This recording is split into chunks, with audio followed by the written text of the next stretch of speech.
सतनाम सत साहेब। शरीर, आत्मा या मन का आपस में क्या संबंध होता है? मनुष्य शरीर 5 तत्वों से मिलकर बना होता है। इसमें 5वां तत्व आकाश का पूर्ण क्रियाशील होता है अन्य जीवों की अपेक्षा। आकाश तत्व मनुष्य शरीर में मन का प्रतिनिधित्व करता है।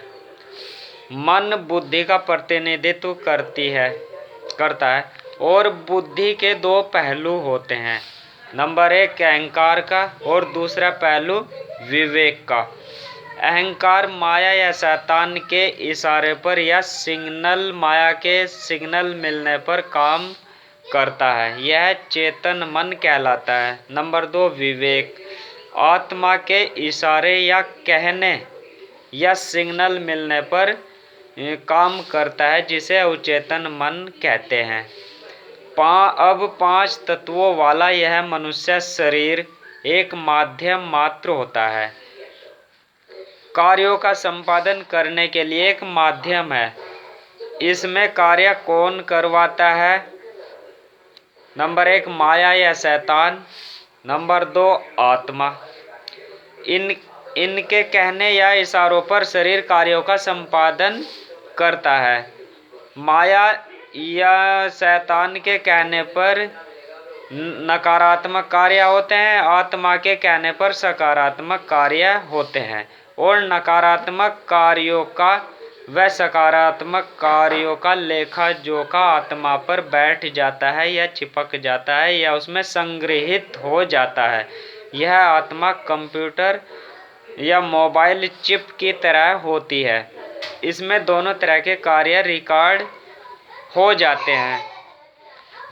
अब हमारे पिछले जन्मों के कर्मों के अनुसार इस शरीर में आत्मा 7 चक्रों में से किसी एक पर ठहर जाती है और जिस चक्र पर ठहर जाती है यह मनुष्य शरीर वैसे ही कार्यों का संपादन करता है। जैसे आत्मा मूलाधार चक्र पर ठहरी है तो झूठ, चोरी, जारी, शराबी, जुआ खेलना आदि कार्य होते हैं। अब यहाँ पर ठहरी हुई आत्मा वाले शरीर को आप कितना भी समझाएं कि आपको शराब नहीं पीनी, आपको चोरी नहीं करनी, झूठ नहीं बोलना या और दूसरे गलत कार्य नहीं करने हैं, तो वह शरीर मानेगा ही नहीं, अर्थात एक समय बाद फिर से वही कार्य करने लगेगा।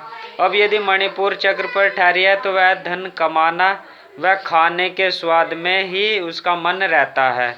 यह ऐसे ही कार्य होते हैं। अनाथ चक्र पर न्याय होता है, वहाँ अपने और पराये का भेदभाव कुछ नहीं होता यदि अनाथ चक्र पर ठहरी हुई है।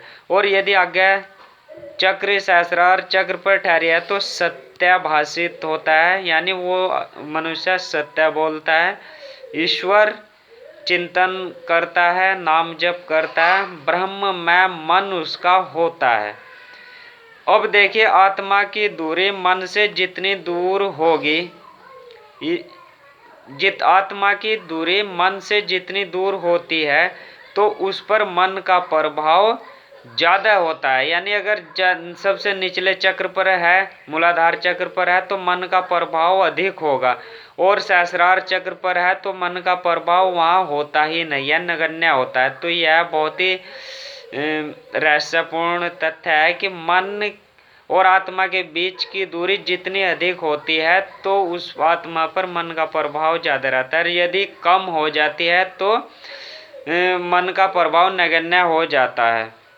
यानी अब मन के द्वारा कार्यों का संपादन इस शरीर द्वारा होता है, और तप बल या योग बल ध्यान साधना से आत्मा को उठाकर आज्ञा या सहस्रार चक्र पर लाते हैं तो मन का प्रभाव कम या खत्म हो जाता है।